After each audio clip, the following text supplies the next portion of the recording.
Greetings and salutations, Rusty Reminding Possibility, and your boy Freaky Gaming, or Daniel, whichever one you prefer, coming at you guys in another video. And today I'm going to be talking about, as you can tell by the title of the video, how to survive a real-life Fallout disaster. Now, this has nothing to do with the video game at all. I only have the background on because it's coming out in a couple of days, and Fallout actually inspired me to get into sort of the doomsday prepper thing, and then, of course, prepping for doomsday, earthquakes, everything, basically any disaster. If you can survive a nuclear fallout, you can basically survive any disaster. So, I'm actually going to start that right now. So, first off, guys, I just want to say I got this information from reliable sources like the Discovery Channel, History Channel, and books I've read over my lifetime. Actual educational books that actually teach us how to survive these nuclear disasters if something is to ever occur. Now, I hope none of you ever have to use this information. I hope you guys just have it as knowledge. Hope you guys never actually have to apply it in the real world in case a nuclear disaster does occur. Now, the nuclear disaster that I'm going to be talking about today is multiple nukes going off. Basically like an actual fallout, like where there's hundreds of nukes going off all across the United States and we're being attacked and stuff. So that's what we're kind of focused on. Of course, this could be applied to one too, so we're actually going to get into it right now. Now, basically, guys, before you guys are able to survive a fallout disaster, you guys have to survive the initial blast of the bomb. And basically, guys, a nuclear blast is produced by nuclear detonation. It involves the splitting or joining of atoms called fissions or fusions. This then produces an intense pulse, a pulse or a wave of heat, light, radiation, and air pressure. It creates a very large fireball, and anything within that fireball is then vaporized. After it is vaporized, it is then carried up into the air, forming that mushroom cloud we all know. And that mushroom cloud, once it is formed, it cools and it condenses and it forms particles. It performs basically a condensed radioactive dust that then falls back to Earth, and that is what's known as fallout. Now, radioactive fallout can be carried for miles depending on wind speeds, wind conditions, where you live. Any stuff like that can alter the effects, and the effects on the human body, it will depend on the size of the bomb, how far you were from the bomb, how far you were from the explosion, how close you were to it, depending on the proximity. Injury or death may occur from the blast itself, of course, being vaporized if you're caught in that fireball. Airborne debris, flying debris that's going to fly out. The shockwave could also kill you if you're close enough. Burns all over your skin. These burns do radiation burns. Picture, you know the ghouls in Fallout? Picture that. And that's pretty crazy. It's basically going to burn you up if you're exposed to too much radiation. And the light from the bomb can actually make you blind, damage your vision enough to where your vision might not be the same again, or you'll actually go blind. And victims near the blast site will be exposed to most likely be exposed to high levels of radiation and will develop ARS, acute radiation sickness. And burns will appear quickly, and they could take days to appear. But there's many signs and symptoms of them, like red, itchy, irritated skin. And there's two types of exposure from radiation materials. Basically, one is from the blast itself. The other is more like secondary exposure, I guess you could call it. It's the contaminated air, food, and water. And exposures to this radiation may cause death within a few days or weeks, depending on how much you're exposed to. And exposure to lower doses may lead to cancer over a period of time. Now, guys, we're gonna talk. Now that you guys know what Fallout is and you guys know the basics, we're actually gonna talk about surviving and what you kind of want to do to survive if this event does occur. Now, again, this is multiple nuclear bombs going off. This isn't just one of them that I'm going to be talking about. Basically, guys, you guys are going to want to remain inside if you are in an undamaged building. And just after you guys get inside your home, after you get home, if you guys have kids, you guys got to go get your kids. You guys want to have emergency supplies on hand, so I suggest you prep beforehand. Basically, food, water for a couple of weeks, months perhaps, because this is going to be going on for a while. Depending on how close you are to the actual bomb itself, where it fell, you may be able to get more supplies, but it's going to be scavenging like actual Fallout game. and that's where it kind of helps you with dealing aftermath. And I guess this game is really educational for that. Kind of gives you an idea of common sense. It's actually pretty cool.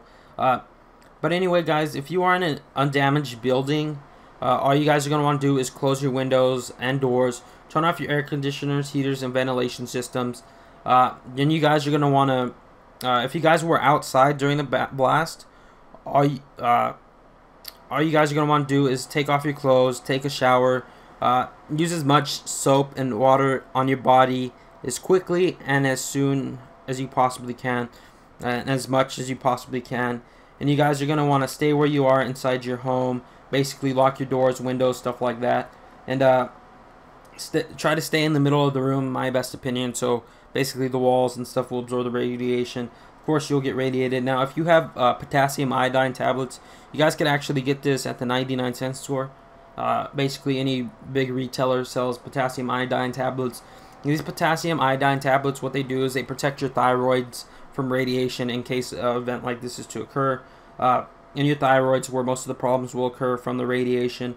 And if you guys are outside, let's say you're near the blast when it occurs, the best thing for you guys to do is turn away, close your eyes, turn away so your eyes aren't exposed to the flash of light, and prevent damage to your eyes so you don't go blind or you don't have permanent damage or anything like that. You guys are going to want to drop to the ground, face down, place your hands on the ground, place your hands actually under your body, and remain flat until the heat and 2 shock waves have passed. Yes, there's going to be heat and 2 shock waves from a nuclear bomb. I know that sounds really crazy. You would just expect it to be 1. But if you guys are sort of outside when the blast occurs, like not that close, you guys are going to want to close your eyes, open your mouth, basically equalize pressure so your eardrums don't blow out. You guys are going to probably want to cover your mouth with a scarf.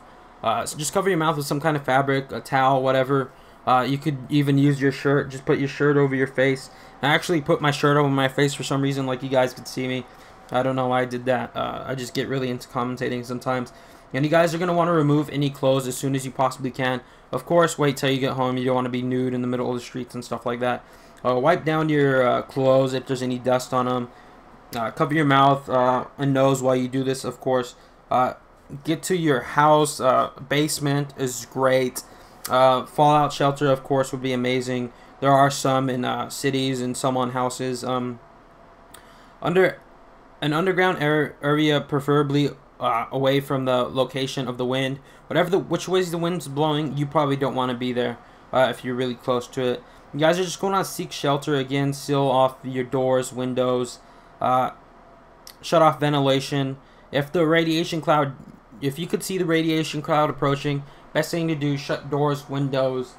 Seal up your doors and windows with plastic wrap and tape. Basically, just seal yourself in a room if you don't have time to seal up your whole house. Basically, you know the little sort of little slot under your door where air could pass through. You guys are going to want to seal that up. Basically, you guys can put a towel there.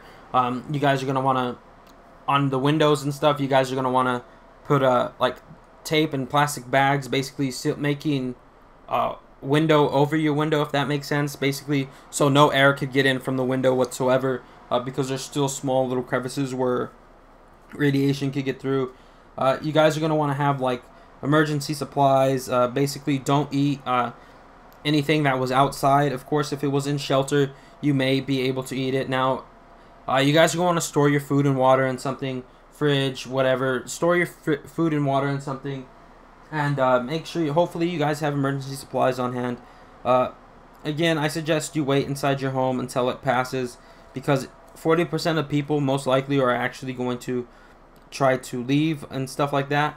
But if you do have to go outside for any reason, like you gotta help somebody do something, or you gotta basically need to help people, you guys are gonna place a damp cloth over your mouth. Basically, wet a cloth, put it over your mouth, go outside. This will actually help. This does actually work on different kinds of gases too. Best thing to do if you guys gotta go outside: take a first aid kit, a knife, emergency food and water. Basically essentials. You guys are going to probably wear running shoes, credit cards, cash, stuff like that. Now, I suggest you don't leave your house. You guys try to survive and wait it out as long as you can. because shit's probably gonna get crazy. People are probably gonna be shooting and killing each other, as we know in the riots that we had not too long back here in America. There was actually a riot in Baltimore, I believe. I forgot what city it was, but a bunch of people died, innocent people. Basically, they started looting within like the first 3 hours of the riot. Stores, stealing thousands of dollars worth of supplies. And that was just electronics and stuff. That wasn't even necessities.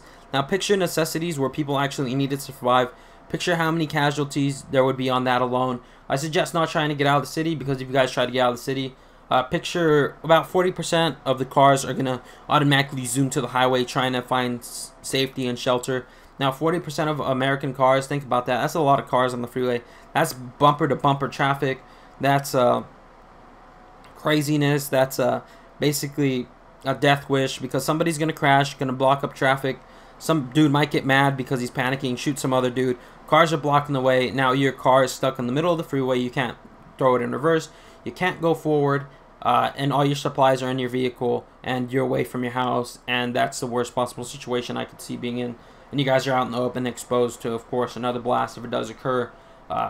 Basically radiation and stuff like that.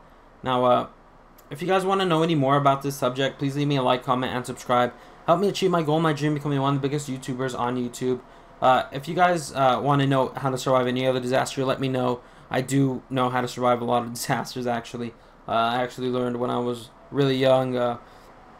Had a dad who was big into prepping, and then, of course, I got into prepping during Fallout and stuff like that. But if you guys did like the video, please leave me a like, comment, subscribe. Help me achieve my goal, my dream, becoming one of the biggest YouTubers on YouTube. If you guys are excited for the Fallout 4 game in November, leave a like, comment, and subscribe for your chance to win a Fallout 4 Pip-Boy Edition. Yes, I am giving away Fallout 4 Pip-Boy Edition. Alright guys, been your boy Freaky's Gaming. I love each and every single one of you. I'll see you guys right back here tomorrow. And remember, stay freaky.